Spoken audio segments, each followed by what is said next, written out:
સરકાર વિકાસની બૂમો પાડે છે, વિકસિત ગુજરાતની વાતો જોરશોરથી થઈ રહી છે, પરંતુ આજે પણ ઘણા વિસ્તારો, શહેરો અને ગામો છે જ્યાં પ્રાથમિક સમસ્યાઓથી પણ લોકો વંચિત જોવા મળી રહ્યા છે। ઘણા અંશે ગુજરાતમાં વિકાસ થયો છે, પણ ઘણી જગ્યાએ તંત્રની નિષ્ક્રિયતા પણ જવાબદાર હોય છે અને તેના કારણે લોકોને વિકાસથી વંચિત રહેવું પડતું હોય છે।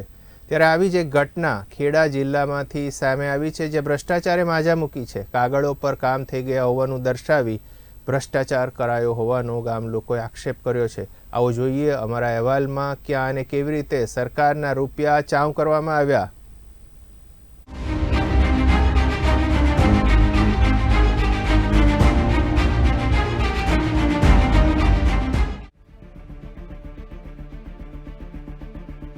ગુજરાતમાં છેલ્લા 27 વર્ષ કરતા વધુ સમયથી ભાજપ સરકાર છે। અનેક કામોના વિકાસો આ સરકાર દ્વારા કરવામાં આવ્યા છે, પરંતુ કટકી બાજુને કારણે સરકારને નીચું જોવાનો વારો આવતો હશે। જો કે આ ખેડા જિલ્લાની પ્રથમ ઘટના નથી કે જે કાગળ ઉપર કામ થઈ ગયું હોય અને વાસ્તવિકતામાં કામ કયું જ ના હોય।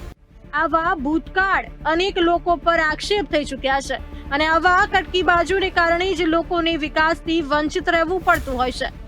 તો આવો જાણીએ ખેડા જિલ્લામાં કેવા પ્રકારનું આચરવામાં આવ્યું છે કૌભાંડ।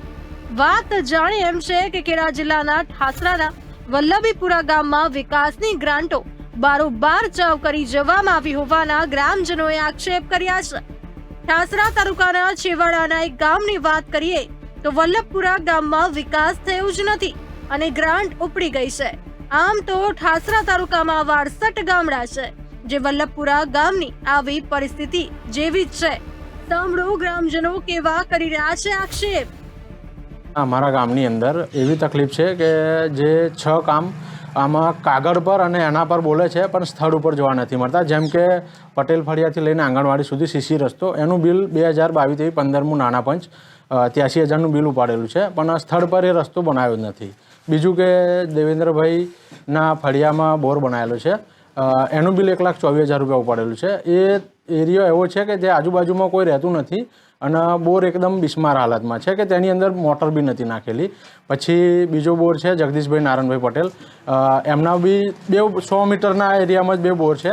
એ બોર તો પહેલાં બનાવ્યો જ નહોતો। પછી અમે જ્યારે 19/10 અરજી કરી કે ભાઈ આટલા કામો થયા નથી, એના પછી અઠવાડિયા પહેલાં જે લોકોએ બોર બનાવ્યો અને તપાસ આવી ત્યારે એની અંદર મોટર નથી અને તપાસમાંથી આવીને ગયા ત્યાં પછી એની અંદર મોટર નાખેલી છે। બીજું કે જસવંતભાઈ રામાભાઈ ચૌહાણના ફળિયામાં બોર બોલે છે અને હેન્ડપંપ એ લોકોએ ખેતરમાં બનાવેલું છે। કોના ખેતરમાં? જસવંતભાઈ રામાભાઈ ચૌહાણના ખેતરમાં। જસવંતભાઈ રામાભાઈ ચંદુભાઈ ચૌહાણ અને ફળિયાની અંદર બોર લખે છે અને બનાવે છે ખેતરની મય।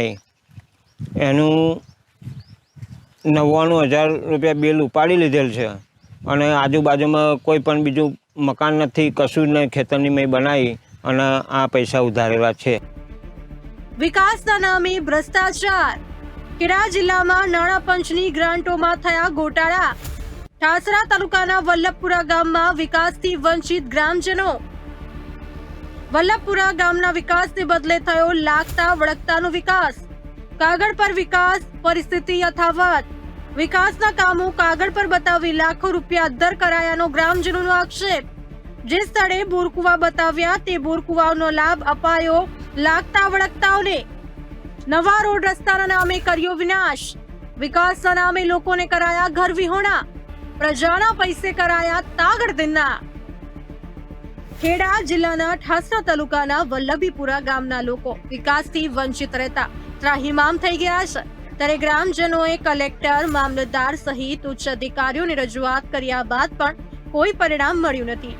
ત્યારે ગ્રામજનોએ સરકારને રાવ કરી છે કે એક વખત આ ગામમાં આવીને જુઓ ગ્રાન્ટો ક્યાં અને કેવી રીતે વપરાય અને વાસ્તવમાં ગ્રાન્ટના રૂપિયા કોણ ખાઈ ગયું। વિકાસ કરવાના નામે ઘણા લોકોને ઘર વિહોણા પણ કર્યા છે।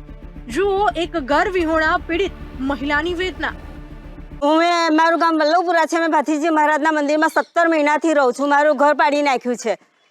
દબાણ નહીં, દબાણ કરીને દિવાલ એકલી પાડવાની કે સામાન પાડી નાખ્યો। મને કપડાં લત્તા કશું કાઢવા નહીં દીધું સાહેબ। ના, મેં એકલી જ રહું છું 17 મહિનાથી। 18મો મહિનો બેસા 5 તારીખે મામલતદાર, કલેક્ટર બધાને જણાવ્યું છે ગાંધીનગર સુધી। આંદોલન 17 મહિનાથી ચાલુ જ છે ને સાહેબ। આતંકીઓ આવે છે, ચોરો આવે, એવું બધું બીવડાવે લોકો, તો બી મંદિરમાં તારું લગાવીને મંદિરની અંદર એકલી સૂઈ રહું છું અટુલી. મને કોઈ પણ જાનહાનિ થાય એની જવાબદારી કોની છે? ગ્રામ પંચાયતની નહીં તો કોની? તો ગ્રામ પંચાયત વાળા કોઈ જવાબ આપવા તૈયાર નહીં, તો મારે શું કરવું આનું? મારો નિકાલ તો આવવો જોઈએ ને, મને ન્યાય તો મળવો જોઈએ ને. કોઈ ન્યાય નહીં આપતા. આજે મારી રોટી રોજી બંને જાય છે.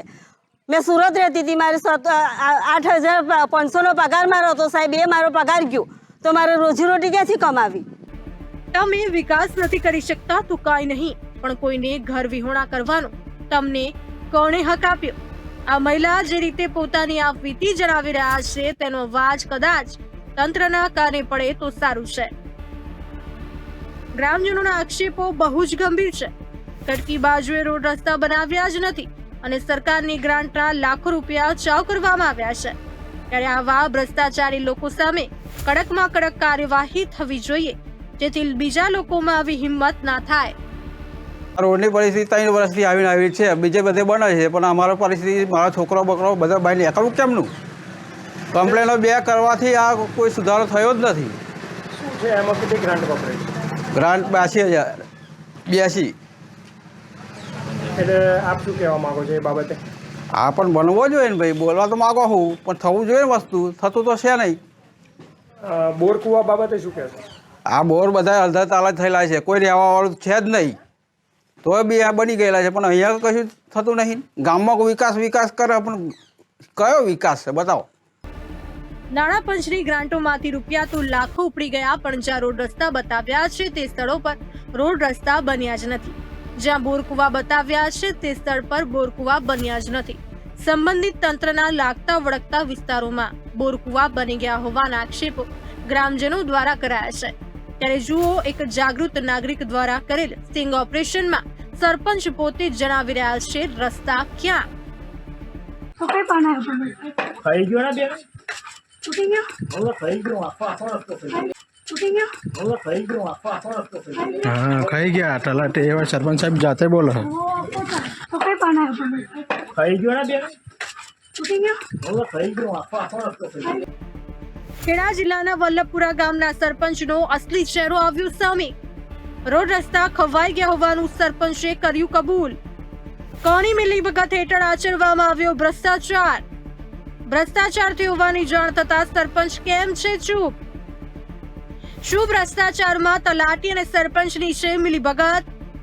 જાગૃત નાગરિકના સ્ટિંગ ઓપરેશનમાં સરપંચનો અસલી ખેલ આવ્યો સામે. ખેડા જિલ્લાના ઠાસરા તાલુકાના વલ્લભપુરા ગામની પરિસ્થિતિ ખૂબ જ દયનીય છે.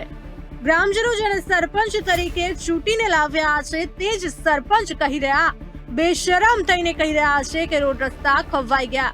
એ સરપંચ એટલી નફટાઈ સાથે જણાવી રહ્યો છે કે જાણે એને મોટું કોઈ સત કર્મ કર્યું હોય. ખેર, આ બાબતે ગ્રામજનોએ ઉચ્ચ કક્ષા સુધી રજૂઆત કરેલ છે, પરંતુ આજ સુધી કોઈ નિરાકરણ આવ્યું નથી. ત્યારે સરકાર આ મામલે તટસ્થ તપાસ કરે અને ગ્રામજનોને ન્યાય અપાવે તેવી ગ્રામજનો માંગ કરી રહ્યા છે. ત્યારે જોઈએ કે ક્યારે ગ્રામજનોને ન્યાય મળે છે. બ્યુરો રિપોર્ટ, બી ઇન્ડિયા ન્યૂઝ.